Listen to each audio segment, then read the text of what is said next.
Hello UPSC aspirants, my name is Shambhavi. Hope you all are doing well.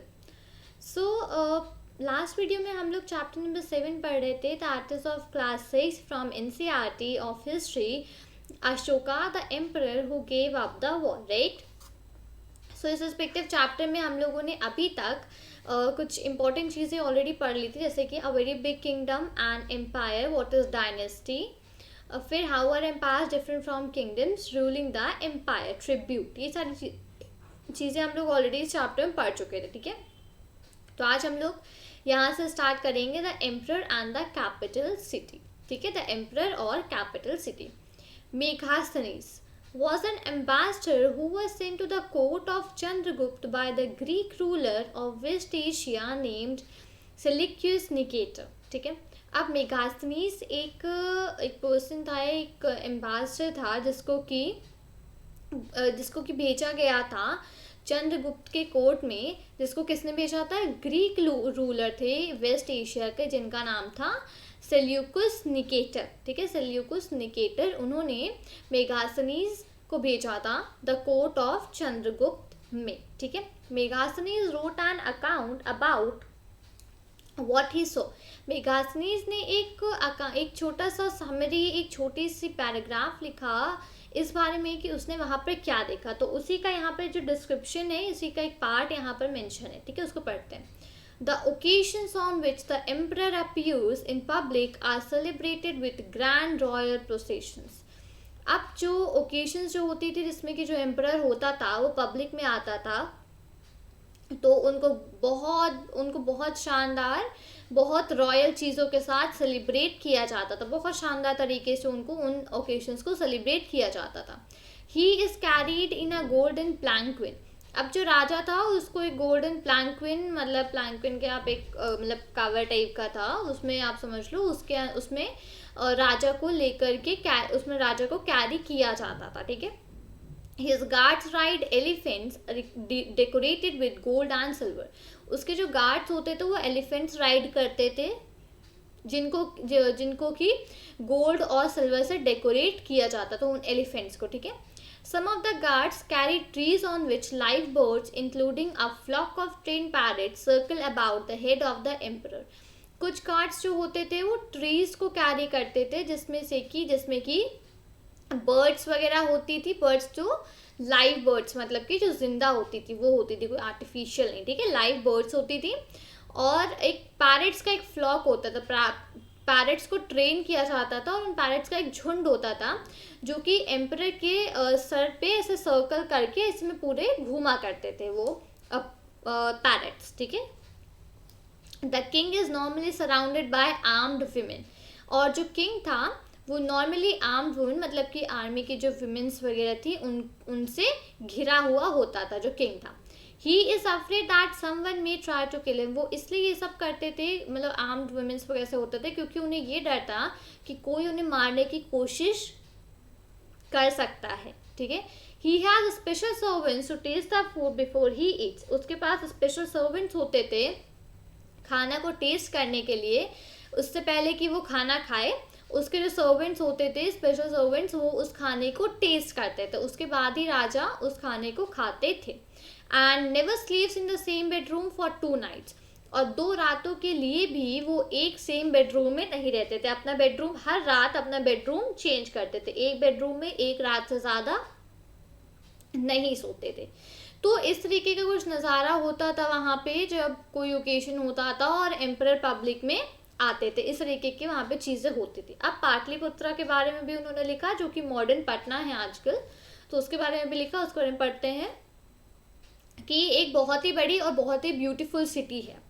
It is surrounded by a massive wall. वो एक बहुत बड़ी दीवार से surrounded है, उसमें 570 टावर्स हैं और 68 गेट्स हैं. ठीक है, जो मैसिव वॉल है उसमें 570 टावर्स हैं और 64 गेट्स हैं. The house of 2 and 3 stories are built of wood and mud brick. वहाँ पे जो घर होते थे वो 2 या 3 स्टोरी होते थे, मतलब 2 मंजिला या 3 मंजिला होते थे, जो कि वुड और मड ब्रिक से बने होते थे. The Kings palace is also of would. King का जो पैलेस होता था वो भी वुड का बना होता था और डेकोरेटेड विद स्टोन कार्विंग्स, और उसको डेकोरेट किया जाता था स्टोन से, ठीक है, स्टोन से उस पूरे को डेकोरेट किया जाता था. It is surrounded with Gardner's and enclosures for keeping birds. अब वो गार्डनर्स से सराउंड होता था, गार्डन्स उसमें बहुत सारे होते थे उसमें किंगडम में, जिससे कि वहाँ पे बहुत सारी बर्ड्स वगैरह भी रहा करती थी, ठीक है. तो ये कुछ इस तरीके का था वहाँ पे पाटलिपुत्र और एम्पायर, ठीक है. Ashoka a unique ruler. Ashoka एक यूनिक रूलर, ठीक है. The most famous modern ruler was Ashoka. जो सबसे ज़्यादा फेमस मॉडर्न रूलर थे वो थे Ashoka. He was the first ruler who try to take his message to the people through inscription. वो पहले रूलर थे जिन्होंने कोशिश की उनका जो मैसेज था वो लोगों तक ले जाने के लिए, और वो भी इंस्क्रिप्शंस के थ्रू. तो उन्होंने कोशिश किया कि इंस्क्रिप्शंस में जो भी मैसेजेस होते थे वो अपने इंस्क्रिप्शंस में इंस्क्राइब करवा देते थे और वो लोगों तक पहुंचाते थे. Most of Ashoka's inscriptions were in Prakrit and were written in the Brahmi script. Ashok के ज़्यादातर जो इंस्क्रिप्शंस थे वो प्राकृत में थे और उनको ब्राह्मी स्क्रिप्ट पे लिखा जाता था, ठीक है. प्राकृत वहाँ की नॉर्मल लैंग्वेज थी और ब्राह्मी स्क्रिप्ट में लिखा जाता था मोस्ट उनके इंस्क्रिप्शन ज़्यादातर. अशोकास वॉर इन कलिंगा. अब कलिंगा में अशोका का वॉर, ठीक है. Kalinga is the ancient name of coastal Orissa. Coastal Orissa मतलब कि जो तट के किनारे, मतलब कि जैसे कि नदी के किनारे कोस्टल एरिया होता है. तो कलिंगा जो है वो एक पुराना नाम है कोस्टल उड़ीसा का, ठीक है. Ashoka fought a war to conquer Kalinga. अब अशोका ने एक लड़ाई लड़ी जो कि कलिंगा को जीतने के लिए लड़ी थी, ठीक है. However, he was so horrified when he saw the violence and bloodshed that he decided not to fight any more wars. अब उन्होंने जब वो लड़ाई लड़ी तो उसके बाद वो इतने ज़्यादा डर गए थे. वहाँ का जो वायलेंस था, वहाँ पे जो भी लड़ाई लोग लड़ रहे थे उसको देख करके जो लोग थे, लोग मर रहे थे, लोगों का इतना खून बह रहा था, तो वो सब कुछ देख के अशोका बहुत ज़्यादा डर गए थे और उन्होंने फिर वहाँ से डिसाइड किया कि वो आज के बाद अब कोई भी लड़ाई नहीं लड़ेंगे. He is the only king in the history of the world who gave up conquest after winning a war. वो एक ऐसे राजा हैं पूरी हिस्ट्री में, इस दुनिया की पूरी हिस्ट्री में वो एक ऐसे राजा हैं जिन्होंने वॉर जीतने के बाद, लड़ाई जीतने के बाद उसके बाद से लड़ाइयाँ छोड़ दी, ठीक है. तो अब चैप्टर का नाम यही था, right, Ashoka who gave up the war. तो ये रीज़न था उनका लड़ाइयाँ छोड़ने का, लड़ाई लड़ते तो जो थे उसको छोड़ने का, ये उनका रीज़न था, ठीक है. Next, Ashoka's inscription describing the Kalinga war. अब अशोका ने एक इंस्क्रिप्शन भी लिखवाया था जिसमें कि उनकी कलिंगा वॉर का डिस्क्रिप्शन था, उसको पढ़ते हैं. This is what Ashoka declared in one of his inscriptions. उनके एक इंस्क्रिप्शन में अशोका ने क्या डिक्लेयर किया था. 8 years आफ्टर बिकमिंग किंग आई कॉन्क्वेर्ड कलिंगा. 8 साल राजा बनने के 8 साल बाद मैंने कलिंगा को भी जीत लिया था. About 1.5 lakh people were captured and more than 1 lakh of people were killed. 1 lakh से भी ज़्यादा लोग मार दिए गए थे और 1.5 लाख लोगों को कैप्चर मतलब बंदी बना लिया गया था. This filled me with sorrow. Why, कि इस चीज़ से मुझे इतना दुख क्यों हुआ. Whenever an independent land is conquered, lakhs of people die and many are taken prisoner. Brahmins and monks also die. जब भी कोई एक इंडिपेंडेंट लैंड को हासिल किया जाता है या जीता जाता है तो उसमें लाखों लोग मर जाते हैं, बहुत सारे लोगों को जेल जाना पड़ जाता है. ब्राह्मण्स और जो मॉन्क्स होते हैं वो भी मर जाते हैं. People who are kind to their relatives and friends, to their slaves and servants die or lose their loved ones. अब जो लोग अपने रिलेटिव्स या फ्रेंड्स से काइंड होते हैं या जो स्लेव्स और जो सर्वेंट्स होते हैं वो सब लोग मर जाते हैं, और जो अपनी फैमिली के लोग होते हैं, बहुत सारे लोग अपनी फैमिली के लोगों को खो देते हैं. This is why I am sad. यही रीज़न है कि मैं क्यों दुखी हूँ. And have decided to observe dhamma. और हम डिसाइड करते हैं कि आज से वो धम्मा फॉलो करेंगे. And to teach others about it as well, और दूसरे लोगों को भी धम्मा के बारे में बताएंगे। अब धम्मा क्या है ये मैं आपको यहाँ पे बताती हूँ। ये एक प्राकृत वर्ड है फॉर द संस्कृतम धर्म। धर्म का जो प्राकृत वर्ड है उसका नाम है धम्मा, ठीक है, याद रखिएगा इस चीज को। धर्म को प्राकृत में धम्मा बोला जाता है, मतलब कि आज से मैं भी धर्म को फॉलो करूंगा और लोगों को इसके बारे में बताऊंगा, सिखाऊंगा। I believe that winning people over through dhamma is much better than conquering them through force. मुझे ऐसा लगता है, मैं ऐसा बिलीव करता हूँ कि लोगों को धम्मा के थ्रू जीतना और बहुत ज़्यादा अच्छा है रादर दैन कि उन्हें किसी चीज़ के लिए फोर्स करना। तो इन सब चीज़ों से ज़्यादा अच्छा है कि मैं लोगों को धम्मा के थ्रू जीतूँ। I am inscribing this message for the future. मैं फ्यूचर के लिए इस मैसेज को यहाँ पर इंस्क्राइब करवा रहा हूँ, so that my son and grandson after me should not think about war. जिसके लिए जो मेरा बेटा और मेरे बेटे का जो बेटा होगा मेरे बाद, वो लोग वॉर की या लड़ाई के बारे में कभी भी ना सोचे। इसलिए मैं इस मैसेज को यहाँ पे इंस्क्राइब करवा रहा हूँ। Instead they should try to think over how to spread dhamma. बजाय उसके उनको ये सोचना चाहिए कि वो धम्मा मतलब कि धर्म को कैसे स्प्रेड करेंगे, ठीक है। तो इस चीज़ को अशोका ने इंस्क्राइब करवाया था इंस्क्रिप्शंस में, ठीक है। नेक्स्ट, व्हाट वाज अशोका's धम्मा। अब अशोका का धम्मा क्या था, मतलब अशोका का धर्म क्या था। Ashoka's dhamma did not involve worship of a god और परफॉर्मेंस ऑफ अ सेक्रीफाइस। अब अशोका का जो धम्मा था उसमें ऐसा नहीं होता था कि आप किसी गॉड, किसी भगवान की पूजा करो या आप कोई सेक्रीफाइस करो, आप कोई बलि दो। ये अशोका का धम्मा नहीं था। He felt that just as a father tries to teach his children, he has a duty to instruct his subjects, ठीक है। उसको उन्होंने ऐसा सोचा, उनको ऐसा लगा कि जैसे कि एक फादर, एक पिता होता है, वो अपने बच्चों को पढ़ाने की कोशिश करता है, उसी तरीके से उनकी भी ड्यूटी है कि वो अलग अलग इंस्ट्रक्ट हिज सब्जेक्ट्स, उनके जो भी चीज़ें हैं वो लोगों को इंस्ट्रक्ट करे। He was also inspired by the teachings of the Buddha. वो भी बुद्धा की टीचिंग से बहुत इंस्पायर थे, ठीक है। बुद्धा की टीचिंग्स हम लोगों ने चैप्टर नंबर 6 में पढ़ी थी कि क्या क्या बुद्धा ने हम लोग को टीचिंग्स दी थी, ठीक है। तो अगर आपने वीडियो नहीं देखा है तो प्लेलिस्ट का लिंक डिस्क्रिप्शन में मेंशन है, आप प्लेलिस्ट पे जाकर चैप्टर नंबर 6 को स्टडी कर सकते हो, ठीक है। There were a number of problems that troubled him. वहाँ पर बहुत सारी दिक्कतें दी जिससे कि अशोका बहुत परेशान हुए। People in the empire followed different religions and this sometimes led to conflict. अब एम्पायर में जो लोग थे वो सब अलग अलग रिलीजन को फॉलो करते थे, अलग अलग धर्म को फॉलो करते थे, और इसी वजह से कई बार लड़ाइयाँ हो जाती थी। एनिमल्स वर सैक्रिफाइस्ड, एनिमल्स की उसमें सैक्रिफाइस हो जाता था, एनिमल्स की बलि उसमें हो जाती थी। Slaves and servants were ill treated, जो गुलाम और जो सर्वेंट्स, जो नौकर थे, उनको बहुत बुरी तरीके से लोग ट्रीट करते थे। Besides there were quarrels in families and amongst neighbours. उसके सिवा घर में लड़ाइयाँ, आपस में नेबर से लड़ाइयाँ, तो ये सब भी होता था। Ashoka felt it was his duty to solve these problems. Ashoka को ऐसा लगा कि ये सारी ड्यूटी है इन प्रॉब्लम्स को सॉल्व करने की, वो अशोका की है।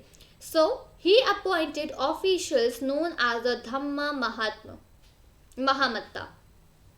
अब ही अपॉइंटेड ऑफिशियल्स, अब उन्होंने ऑफिशियल्स को अपॉइंट किया जिनको जाना जाता था धम्मा महामत्ता के नाम से। मतलब धम्मा मतलब धर्म, महामत्ता मतलब कि महात्मा, ठीक है, धर्म महात्मा।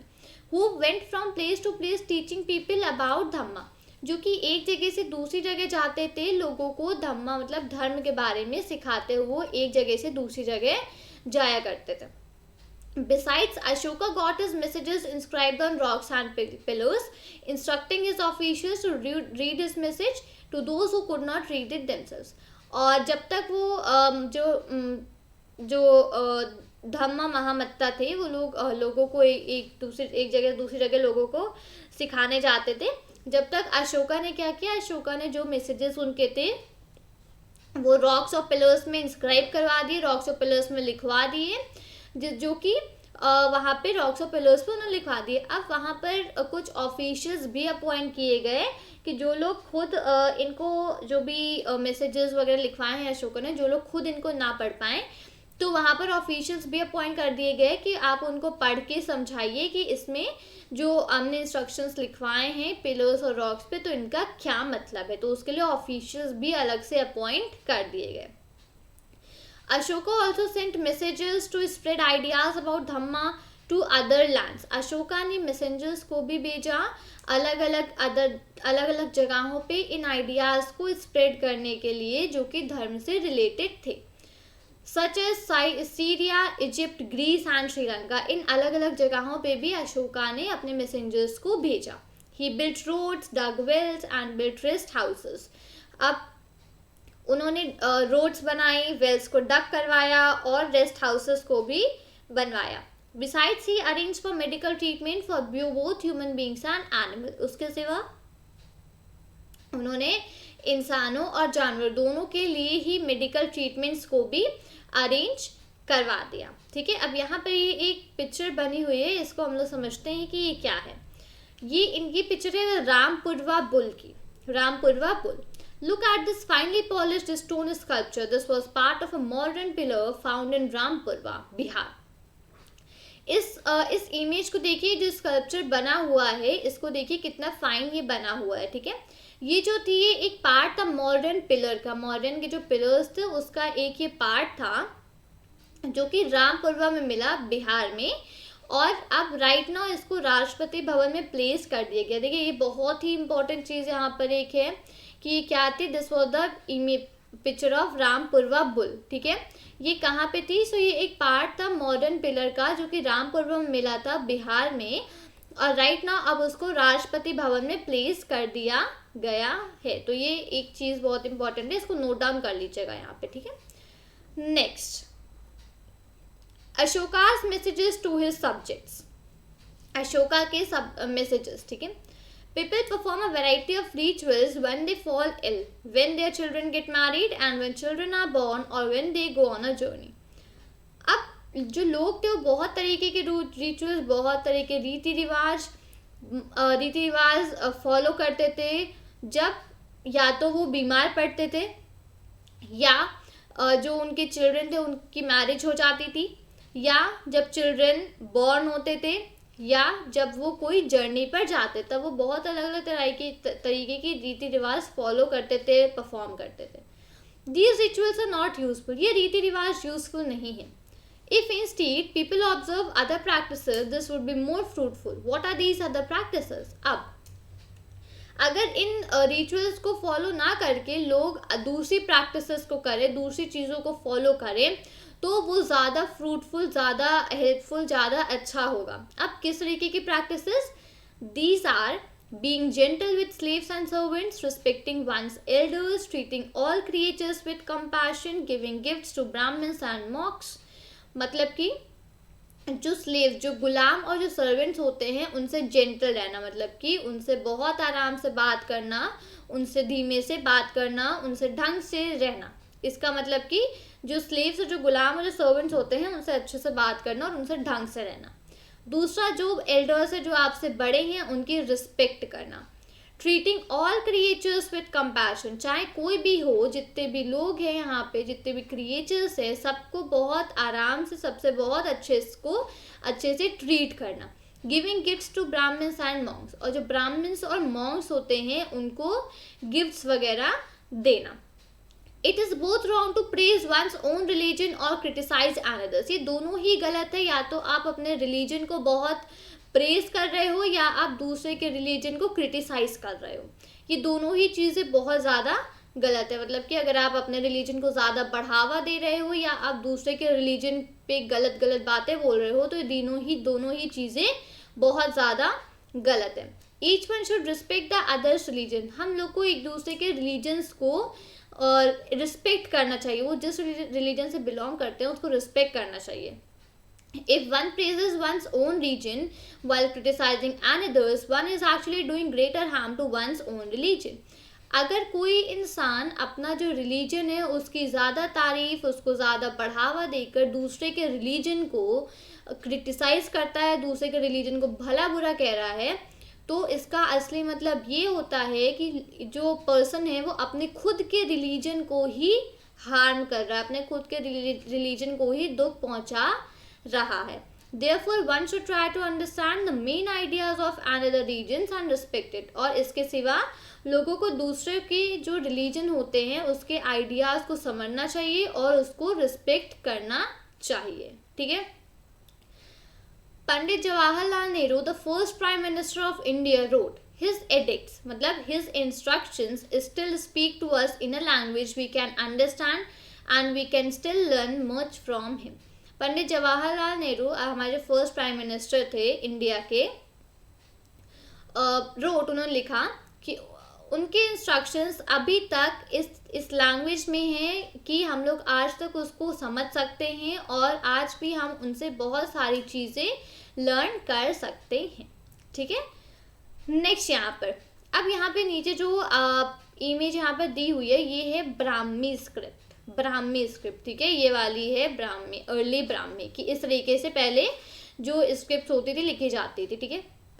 Most modern India scripts have developed from the Brahmi script over hundreds of years. Here you can see the letter A written in different scripts. अब जो मॉडर्न इंडिया की जो स्क्रिप्ट है वो ब्राह्मी स्क्रिप्ट से ही बनी है. ठीक है. 100 साल मतलब 100 साल पहले लगभग ये जो मॉडर्न इंडिया की जो स्क्रिप्ट है वो ब्राह्मी स्क्रिप्ट से ही डेवलप करी गई थी. तो यहाँ पे अब डिफरेंट स्क्रिप्ट्स हैं जिसमें कि जो टर्म जो वर्ड लिखा गया है वो है ए, मतलब आ. ठीक है. हम लोग देवनागरी समझते हैं, राइट, हिंदी. ये स्क्रिप्ट जो है ये हिंदी के लिए है. तो जो स्क्रिप्ट होती हैं, स्क्रिप्ट कंबाइंड स्क्रिप्ट जो स्क्रिप्ट के जो लेटर्स होते हैं, स्क्रिप्ट में जो लैंग्वेजेस होती है, जो लेटर्स होते हैं, वो लेटर्स और सिंबल्स वो कंबाइन करके एक लैंग्वेज बनाते हैं. यहाँ पे स्क्रिप्ट और लैंग्वेज का डिफरेंस समझना बहुत ज़रूरी है. ठीक है. दोनों अलग अलग चीज़ें, दोनों एक नहीं है. ठीक है. तो जो स्क्रिप्ट्स होती हैं, स्क्रिप्ट्स में जो सिंबल्स होते हैं, जो सिंबल्स और जो भी शब्द वगैरह यूज़ होते हैं उनको कंबाइन करके एक लैंग्वेज बनती है. ठीक है. जैसे कि यहाँ पे जो स्क्रिप्ट है वो है देवनागरी और उसको कंबाइन करके जो लैंग्वेज बनती है वो है हिंदी. ठीक है. मेक श्योर करें कि आप इस बात को याद रखें. तो ये जो आ था, आ को अर्ली ब्राह्मी में ऐसे लिखा जाता था, देवनागरी में तो हम लोग जानते हैं, बंगाली में ऐसे, मलयालम में इस तरीके से और तमिल में इस तरीके से. तो इस तरीके से जो शब्द था आ, तो इस तरीके से आ को डिफरेंट लैंग्वेजेस में ऐसे लिखा जाता था. मैं एक सेकेंड, तमिल आपको शायद नहीं दिख रहा होगा. ठीक है. अब दिखा होगा. ठीक है. तो इस तरीके से लिखा जाता था अलग अलग लैंग्वेजेस में. तो ये सारे की सारी यहाँ पर स्क्रिप्ट्स हैं. ठीक है. तो उम्मीद करती हूँ कि आपको ये चीज़ें समझ में आई होंगी जो मैंने आपको यहाँ पर बताया. सबसे पहले the emperor and the capital city, Ashoka, a unique ruler, Ashoka's war in Kalinga, Ashoka's inscription describing the Kalinga war, what was Ashoka's Dhamma और Ashoka's message to his subjects. और ये जो मैंने आपको स्क्रिप्ट्स यहाँ पर बताई. तो उम्मीद करती हूँ आपको ये सारी चीज़ें यहाँ पर अच्छे से समझ में आई होंगी. आपने जो भी इंपॉर्टेंट था यहाँ पे मेरे साथ नोट डाउन कर लिया होगा. नहीं करा होगा तो आप वीडियो के बाद उसको कर लीजिए, क्योंकि यहाँ पे कुछ इंपॉर्टेंट चीज़ें मैंने आपको काफ़ी ज़्यादा इंपॉर्टेंट बताई थी. तो अगर आपको वीडियो अच्छा लगा हो तो वीडियो को लाइक करें, वीडियो को शेयर करें अपने फ्रेंड्स के साथ और वीडियो पे कमेंट करें. चैनल को सब्सक्राइब करना मत भूलिएगा. मिलती हूँ आपसे नए वीडियो के साथ. Till then thank you and take care. जय हिंद.